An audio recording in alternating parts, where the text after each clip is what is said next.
Welcome to Soul Snacking with Dr. Mary Amore, sponsored by Mayslake Ministries. I'm Dr. Mary, and I'm here with my co-host, Alice Smith. Thanks for tuning into our show. For those of you who are new to our viewing audience, let me tell you a little bit about the wonderful work that we are doing at Mayslake Ministries. We are a nonprofit Catholic Christian ministry located in Downers Grove, and we help adult men and women on their walk with Christ. Our programs and services include individual spiritual direction, pastoral counseling, weekend retreats, adult enrichment programs, an online media ministry, and a dynamic parish mission speakers. Mayslake Ministries is also the only organization in the Midwest to offer free spiritual outreach to our military men and women suffering from the moral and hidden wounds of war. We now serve the military in Illinois, Iowa, and Wisconsin. I invite you to visit our new and mobile-friendly website at mayslakeministries.org for a complete listing of our spiritual programs and services. And be sure to sign up for our weekly e-newsletter on our homepage. And don't forget to follow us on Facebook. The title of our show today is Moms Need Love Too, and what a great subject. Joining us today in our discussion is Meg Beccaro, wife, mother, college professor, and a member of the Moms Ministry team at Mayslake Ministries. Welcome, Meg. Thank you. Thanks for asking me to be here. Oh, we're so happy. You know, one of the great programs that we have at Mayslake Ministries is a vibrant Moms Ministry. And of course, you're an integral part of it. But why don't you tell us how you got started? You know, you were having children, your life was busy, and yet you found the time to begin to nurture your spiritual life through a mom's ministry at your own parish. Well, I like to say that once my husband and I had 3 children within 5 years, oh my, it then really became obvious to me that it was time to cling to my faith. Mm-hmm. Like I just, you know, I had experienced challenges here or there growing up, cradle Catholic. My parents always showed us and talked to us about just relying on your faith to get through life's ups and downs. But it wasn't until those 3 beautiful children in 5-year time period where I just felt a longing. I just felt more stressed than I ever thought I could. I questioned myself and my abilities more than I ever had before. I would hear myself question, like, am I failing? Am I failing these kids? Like, why can't I do this? Why does it look like every other woman can do this, no problem, out in society, yet I feel like I can't? Oh, you're not alone. It was, well, I didn't know that at the time, but I felt like maybe this is my dirty little secret that I just feel like, why can't I do this? And I turned to my faith. I turned to some friends who were also at my parish, and we decided to go together to an Elizabeth Ministry event, and I just kind of said a prayer on the way there because this was a new thing for me, and I said, all right, Lord, you just got to direct me here because I don't really know what this is about or why or what or how. And funny, when you say those types of prayers, I sat down next to somebody who halfway through the conversation looked at my friend and I and said, you know, I'm moving and I'm no longer going to be able to be present for the Elizabeth Ministry. Would you 2 want to take it over? Really? You went from being the newbie to the president, I tell you. Yeah, so you have that quality. That I don't know what it was, but so soon after that, my friend and I just decided that this mom's ministry would make a lot of sense. So what would it take? What would it look like? Who else would be interested? And, you know, and I look back on it now, and I think the very beginning, it was more about me feeling, you know, as I'm looking at these Pampers commercials before I'm a mom, you know, in the Pampers commercials, any diapers commercial, the mom looks so well rested and so well put together, and just looking at her adoring little baby in these cute little diapers. And I thought, that looks awesome. I could do this. And then reality sets in, and of course there's those moments. But they're not as often as the, what do I do now and how do I do this and how are we going to get through this and how does this work? And so it's like when I found out that life is not exactly like those diaper commercials, is when it was time to go to church and really get involved. And your faith really helped you understand that in the good days and the bad days, You know, I'm the mom, I love my children, you know, it's all good, right? And what happened in the parish? Did more moms come? Were you able to connect? Was it a deep relationship you were developing? Yeah, it was, and still, you know, every ministry goes through kind of the highs and lows, or you know, where you've got 20 women coming every 2 weeks, which we certainly had, and sometimes over 20 on a regular basis. Wow, that's great. And then those kids kind of grow and get busy, and then the family gets busier, and then so we do some more online things now. But yeah, for a good number of years, it grew, and then you would see wonderful things like those women being at Mass on Sundays, where maybe before they didn't go necessarily, but then they knew each other, so they would go even if husbands didn't go, or they didn't have a husband. Exactly. And they would come and they'd sit together then. Beautiful. And then we'd say, oh, you know, how do you sit in the front row with those kids? I'm scared to death. I'm in the cry room. It's like, no, let's try it. Let's all do it on Sunday. Yeah. So then you'd see them Marvelous. at different functions in Mass, and so it just kind of grew just from that meeting. It's not only spiritual, but really social as well, which is, you know, I mean, no one walks the journey alone. So Jesus is very social. We don't give him enough credit sometimes, really. So Gee, I never really heard it put that way. Well, yes. But I can certainly remember lonely moments as a mom, thinking a 3-year-old and a 1-year-old, and I think I'm ready to die. This is just, I'm not going to be able to do this. I remember those moments. And it was the Lord who said, look, you've got a great mind, you're going to get a master's degree. And it was that intellectual stimulation that I needed. Sure. And so it was the direction, though, that I was asking for. And I bet that's what you were giving your moms. And I think that, you know, all busy moms, if we could just take the time to insert God into all of those problems, that, you know, it can just give us a little solution. You know, Meg, we met years ago. We brought you on board. We met at a retreat.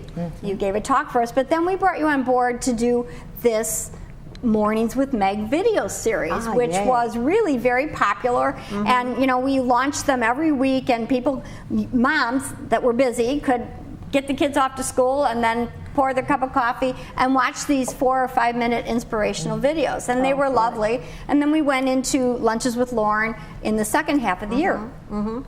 But after we did that video series, something very unique happened in your life. You want to tell us? Sure. Unique is a good way to put it. Yes, I was. Luckily, we can laugh about some of these things now. Yes. But at the time, my family experienced a devastating house fire. Yes, it was. And luckily, we were not home when the blaze really got started. But we lost the entire interior of our home within 55 minutes. And the kids and I were at the park when it happened. Oh my God. And we lost 90% of our personal belongings, furniture, toothbrushes, dishes, blankets. Everything. Really. You know, we saved, my husband and I got to save some, I can tell you exactly what we saved because it's been on so many insurance lists. Right, but exactly. I'll spare you the boring details. So I was just, and quite candidly, what happened was I was cleaning up one morning in the summer, July 28th to be exact, a couple years ago. And I remember I just got back from a business trip, and I wanted to dedicate that day just to it's my domestic day, meaning I'm not going to concentrate on work stuff. I had the flexibility. I'd just been away from the kids. So 2 friends got dropped off to play with my kids, and I thought for a second, you know, do we go to the park? Do we not? And I was like, all right, Lord, just guide the day. This is so funny now that I like look back on all this and how it all has transpired. But at the last second, my kids said, we're really, really hungry. Can you bake some banana bread? Which makes me sound like Martha Stewart, and I'm not. It was out of a box, and it's like, you know, ding, ding, Sounds ding, ding, good. ding, ding. Yeah. So I did that, and at the last second, it was all done. I fed 5 kids. I gave them all drinks. I said, clean up, go to the bathroom. Ages were like 4 to 9. So, you know, go to the bathroom, put your shoes on. I'll meet you in the garage. And at the last second, I wanted to clean off the island because I wanted us to come home to a clean kitchen. House. Clean house, yes. And I inadvertently, I did not know, hours before I was simmering pasta sauce for that dinner because it was my domesticated day. Yes. And I never turned a burner off. But I was in the kitchen all day, never saw it, never smelled it. It was on the lowest setting. It was the smallest burner in the back. And when I was cleaning the island and I went to move the bread that I baked, I moved the cutting board on top of the stove, locked up the house. Air conditioning was on that day because it was hot. Right. and left. Yeah. And we went to play at the park. We walked down, it's just a block and a half away. So 5 kids, we go to the park, we have a great time. I have a picture, it's like the last picture before the fire, of my son and his friend, huge smiles on their face, bright and sunny, hot day. It was like 85 at 10 o'clock in the morning. And we go home, and we'd been gone at this point about 45 minutes or so. And my phone starts ringing, and it was a babysitter from the people that live directly behind us. And they have a child that is best friends with my middle child. And they always call for each other by banging on the sliding glass doors. And this child came and saw black smoke and flames coming from our kitchen and ran home and told his babysitter. So she was calling me. She didn't know if we were in the house. Maybe I was upstairs or in the basement. And so I immediately yelled to my oldest, who was 9, like, go, we have a dear friend that's a few houses down, and she works from home. I said, go tell Miss Julie, I'm calling 911, we have a fire in the house. So my oldest got herself and 4 others to my friend's house, and I called 911. Meg, how did your faith help you get through this? You know, it's really interesting because you go through, anyone who's been through like an experience where there's that fight or flight, like just that. I remember, I forgot about it for a while, and I've had almost 2 years to look back on that day now. Absolutely. And sometimes I remember like, oh, I forgot about that. But I specifically remember, well, the long story short is we had bought a brand new car, and it had a full tank of gas, and it's right next to the kitchen. So I did go back in, I opened the door, the firefighters were like, excuse me, you did what?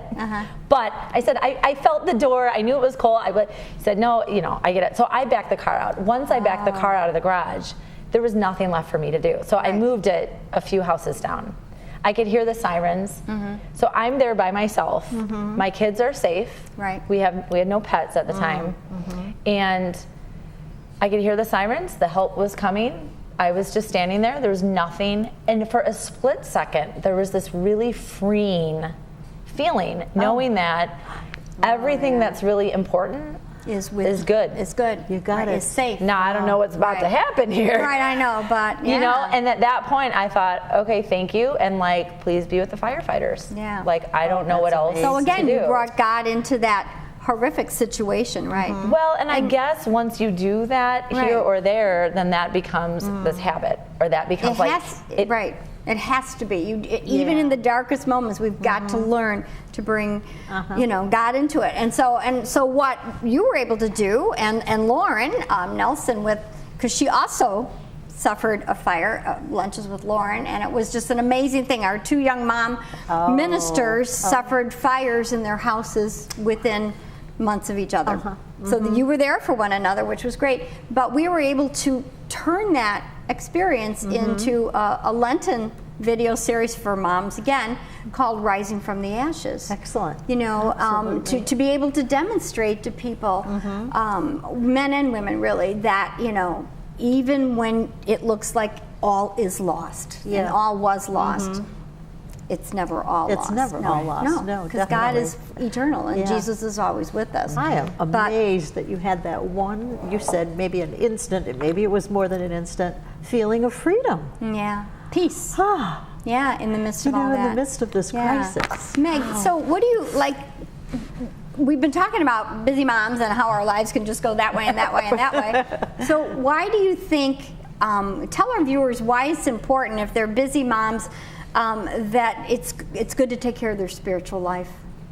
Well, I think there's a few reasons. One, you never know when that's all you're going to have to cling to. Right. And in a way, it's kind of a proactive. I mean, yes, it's important currently no matter what. Right. If life is going along dandy and things are good, that's Thanksgiving. That prayer then turns to like, help me yearn for you. Help me learn more about your mother. Help me, or, you know, because for a while I didn't really know a lot about our Blessed Mother. Right.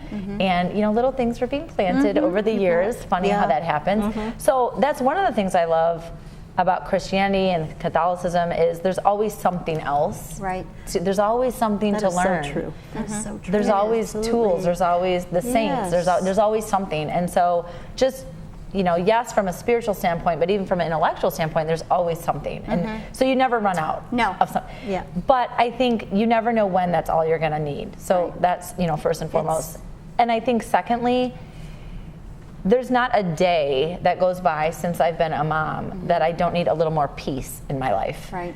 Like soulful peace. So hopefully, the hope is that I can be a little bit of calm amidst chaos. Right. I like to say it's organized chaos in my house, but it's definitely chaos. You're not alone again. No, I think. Yes. So a lot of moms are going to be able to identify you who are watching. Yeah. Definitely. Yeah, So definitely. do you have any advice for, busy moms that are watching right now, if they even can take that time? How can they just build a little prayer time, a little God time into their busy days between taking the kids here and there and everything? Well, I think the first thing you kind of have to give up is that, I don't have time, because we make time for what's important. Yes.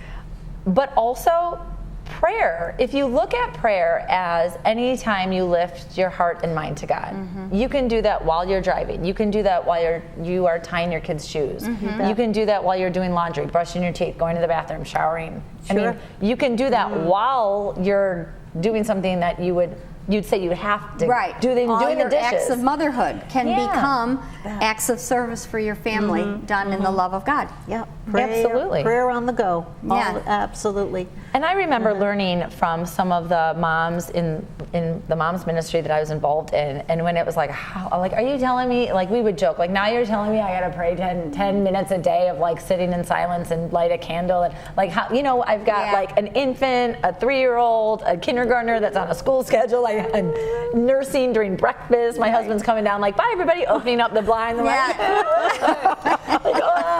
It's like now I need to put it scheduled into my minutes. But this conversation, we'd laugh about that. But the conversation then is like, okay, well, when do you do laundry? Right. Well, whenever I can. Okay, so here's a prayer. And literally we would like print out this prayer about laundry. Right. And it was like, bless the bodies that fill these clothes. Yes. And bless the, and it's like all of a sudden laundry was not always this like, I gotta hurry up. Right. It was like, okay, just give me a minute. I'm doing laundry. Do you need mom right now? Well, then you have to help me with the laundry. No, I'll wait. Okay, give me a minute. Right. I know 2 beautiful women, they're my daughters, who are very faithful and prayerful, and they do some of that you're talking about, and I keep thinking it's God's gift. Because if they weren't doing that, they would be screaming and yelling and maybe getting on the husband when he comes home from work. But they're much more at peace. And just recently, one of them experienced some cancer, and so we're dealing with that as a family. But she said it just gives you a whole different perspective. So taking the crisis and infusing making it somehow with the Lord, the love of the Lord. And keeping in mind that, we've talked about the Blessed Mother before. Her life wasn't perfect. Why would we expect our life to be perfect? So, we got to let go of perfection. It can't be. Every dinner can't be perfect. The house can't always be clean. What's important are the kids. How are the kids? Are they taken care of? How do we, and as moms, we've got to have a good faith life if we're going to pass that on to our children. Absolutely. We can only give what we have. My daughter Lauren, we were talking at Easter time about, I said, did you take the kids to see the Easter Bunny? And she goes, no, they weren't really interested. I go, what? And she goes, no. She goes, I asked them, and they were like, no, not really. My littlest granddaughter's afraid, and Alice was like, but what Lauren did is she just continually told the story of Jesus about Holy Thursday and Good Friday, and the story continued to unfold on Easter. And it doesn't have to, we have to teach our children about our faith, but it doesn't have to be something pie in the sky. It just comes from our heart, what we believe, what we feel, what we experience, and pass that on to them. Absolutely. So important. Yeah. Absolutely. Well, what are some of your tricks for passing on the faith to your children? Tricks. Do you have anything another mother could do? Well, I think part of it is taking care of your spiritual self, and that is so hard because moms usually get what's left over, and when we start to change that, knowing that it doesn't necessarily have to be 10 or 20 minutes every morning. It doesn't. It can be if you can, if you can do that, but it doesn't have to be. So if you take care of yourself, eventually it just kind of comes out. And I remember, we all have a different faith journey, and even in that journey, we have those highs and lows. Sure.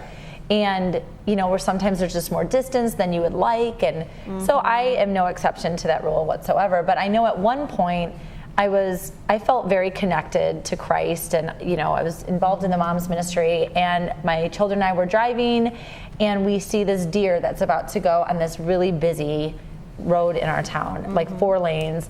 And my kid saw it first, my oldest one, and her name is Francesca. Oh, Francis. Named after St. Francis, patron saint of animals, and she knows it, so she said, "Oh no, Mom, look at that deer." And we're just driving. Like we were just, going from point A to point B. I'm really not thinking of it. Yeah, it just kind of on autopilot, unfortunately. But she goes, "Look at that deer. Oh my gosh, what if it, oh no." And I said, "Okay, quick, say a quick prayer. Ask St. Francis for his intercession. Good. Turn that deer around." Yeah. Yay. And as soon I was like, really? "Lord, please, I could use this now." I'm trying to teach a lot. And sure enough, the deer stopped and turned. Oh my. And that so it was a great story. I know. It's the funniest moment. I said, "See, prayer works." Right. And then we moved on. And the lesson was learned. And it is astonishing. I like to call those candy kisses from God when he seems to act so fast. But Francesca needed to see that. Yeah. And so it's just, and those are moments again in the middle of driving, in errands. Our busy moms can infuse God into any moment of any day. Yeah. And I would say that's really key. At least my experience has been that's the key. That it's not like, oh my gosh, I need to spend 20 minutes before Mass explaining what it not necessarily. Like sometimes it's 5 seconds here, right. 5 seconds the next day in the car, right. 10 seconds the next day. It's just a gentle presence. It's like sowing the seeds. Yeah.